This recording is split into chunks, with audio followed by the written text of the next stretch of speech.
Ladies and gentlemen, this is going to be an educational video by Rabbi Barker.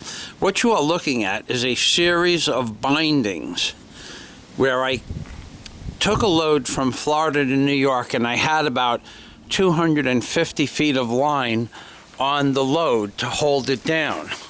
Now, this is the back of the load, including chain, because I didn't want that device to disappear off the back of the truck when I parked at a truck stop and went in for dinner.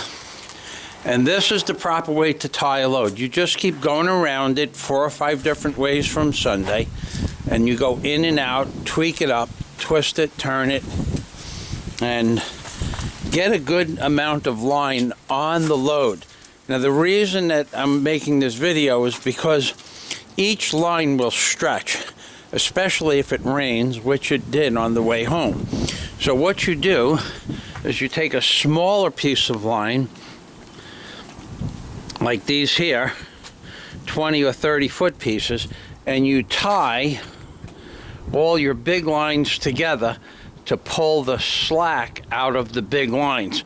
And you can pull the slack out from anywhere on the bottom. You don't have to go up to the top of the load and pull the slack out. And you can even take the slack out with a small piece of 1/4 inch twine, because the slack is being taken out, but you're not actually putting 2,000 or 1,000 pounds of pressure on anything.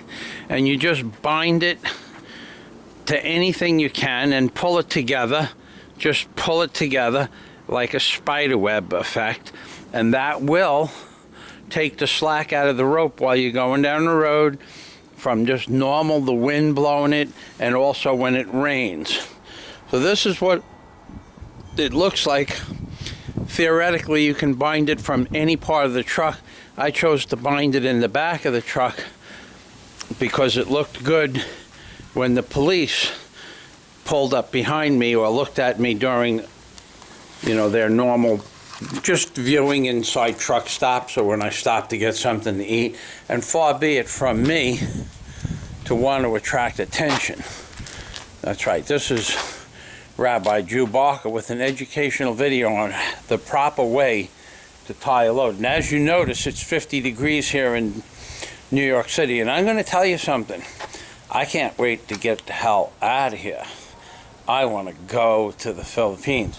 It is 45 degrees colder here today than it was when I left Florida 2 days ago. So this is the way to bind up a load. And remember, if Mr. Obama had a son, and his son was like a Trayvon Martin, his son would be in hell. That's right. His son would be playing cards with the pedophile priest. That's right too. And his son would be dead. That's right. Oy vey.